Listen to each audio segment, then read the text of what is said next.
Hey guys, one of the biggest events this past week was that McDonald's decided to exit Russia for good, right? And just to give a bit of context, earlier, 2 months ago, at the beginning of the war in Ukraine, McDonald's decided to push the pause button on their operations in Russia, and that meant that the stores will be temporarily closed, but the employees were still kept on file, and that McDonald's will continue to own the assets. But this time, it is different, right? That meant that like the employees would be let go, and McDonald's will liquidate their assets, and of course, it's going to impact their earnings, impact their balance sheet, and the write off would be around like close to $1.5 billion. So this event was kind of taken by many people as symbolic, right? They would say that the Iron Curtain of the Cold War has fallen down again, signifying further divide between the East and the West.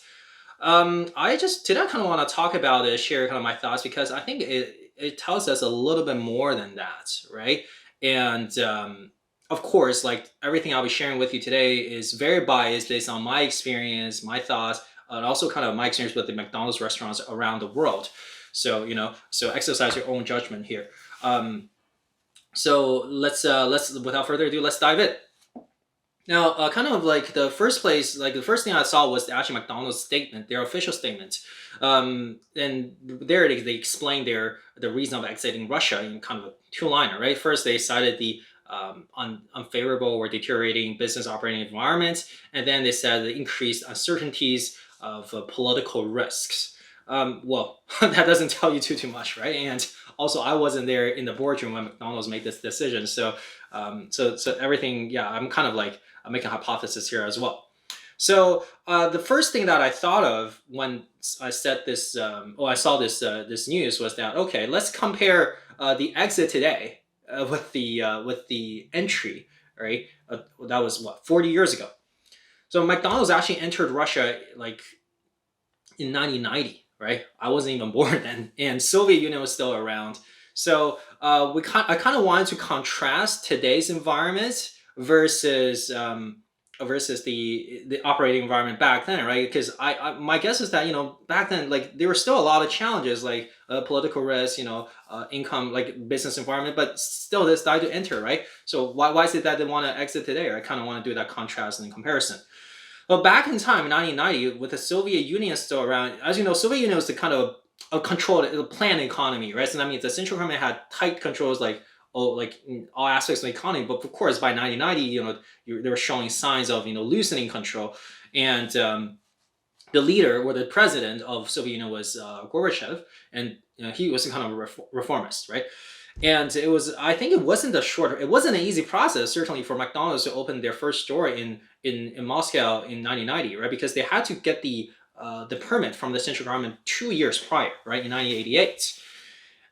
And when they first opened the store in the Pushkin Square in Moscow, which is a quite central location, quite symbolic as well, there were huge lines as long as 6 hours, right? And I think some like 30,000 Moscow citizens will visit the restaurant that day, right? So that was actually it was quite a big deal because that was the world record for I think for at least like a decade, I believe. But what actually surprised me more was that McDonald's wasn't like a cheap eat back in the time, right? For an average Russian worker, a Big Mac meal would cost them about days of salaries, right? Yet despite that, people were visiting visiting the restaurant, and one little detail kind of really caught my attention. It said that some people asked the staff to kind of like like give them the plastic bags or the paper bags or whatever, the wraps of the foods, because they want to bring that to their lunch the next day and show off to their coworkers and say, hey, I visit McDonald's. So it just shows that even when people weren't really, people's purchasing power were kind of low, but they were willing to pay that premium, right, for some reason. And you compare that with the business environment today. So do you think, yeah, we know that since the start of the war, the ruble has become rubble, but do you think Russian people today will is McDonald's really that unaffordable, right? Probably a lot better, right? Like probably, yeah, maybe now it takes you like a day's salary, but probably not 3 days of salary, right? So I think the business environments, at least from a consumer perspective, probably isn't that bad today compared to 40 years ago.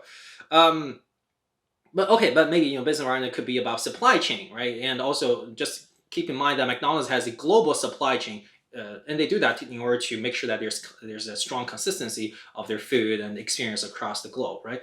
So back in time, I believe the Soviet Union, they it's a planned economy, so the government has some control on prices, and also it's had controls on foreign exchanges as well. And of course, you might have a global economy, you have to a global supply chain, you have to one entity has to pay the other, right?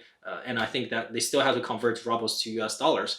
So I think in that aspect, like I don't think the McDonald's supply chain was seriously disrupted today, right? I don't think so. It's like you look at McDonald's and other brands, it's almost like they voluntarily closed their operations in Russia. Um, but I do suspect that the foreign exchange departments would probably that department would probably take a hit because that's because the Russian government is trying to finance the war, and you guys know, as you guys know, the war is not going so well for Russia, right? And Russia's foreign reserve is quickly depleting. So the government right now might be exercising more control in that department. So that I think that could be a big reason for the deteriorating environment and also increased political risks, right? But I kind of want to take a step further and say that actually that actually symbolizes that the war in Ukraine is going to drag on probably at least for months and possibly for years, right? And this is very it's such a strong contrast to kind of like my hypothesis in the very beginning of the war, because we look at the Russia supply chain, supply chain and all this fiasco, like the Russian soldiers not getting their fuel, not getting their food even. And you would think that, okay, there's no way Russia can keep this going for like more than a month. But hey, we underestimate Russian government's kind of resolve to fight this war, despite that it's a losing war, right?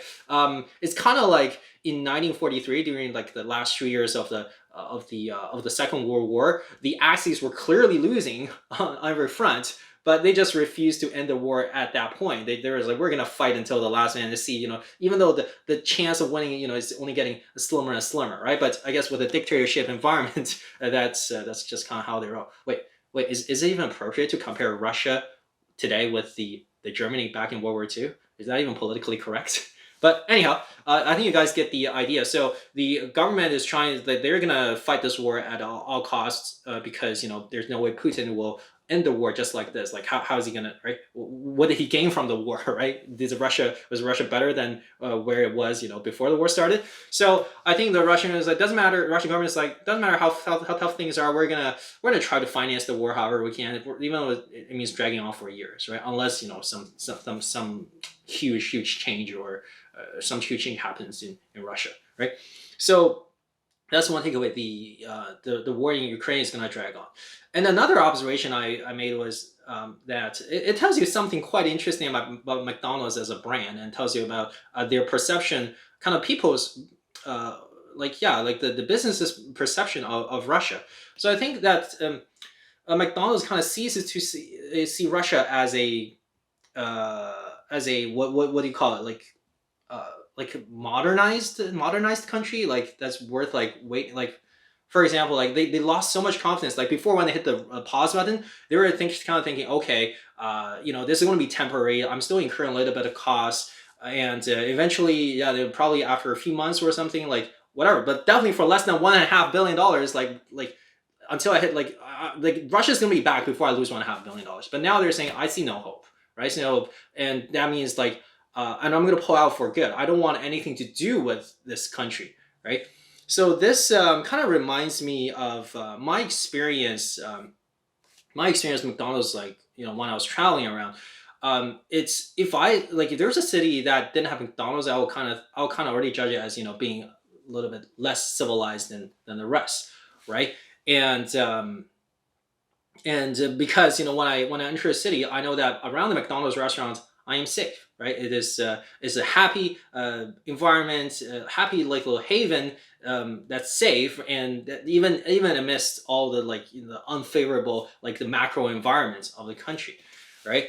And that's interesting. Like I use the word modernize and civilize. Like how would you put it? Because McDonald's operates in many countries that we would consider like that also had a political risk and unfavorable business environment, and also were kind of not seen as Western. For example, China, right? As you know, China has always political risk is always an issue, and now with the the lockdown and all that stuff, the business environment is not so good. But yet McDonald's didn't pull out of China. What does that mean? So at least they kind of still kind of consider China as a bit of a modernized, like someone they can still talk to, right? Whereas I think they're starting to consider as Russia as not someone they can talk to. They are not confident that they're going to be able to maintain that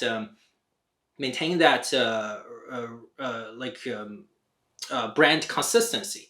And Russia is actually no small pie for McDonald's.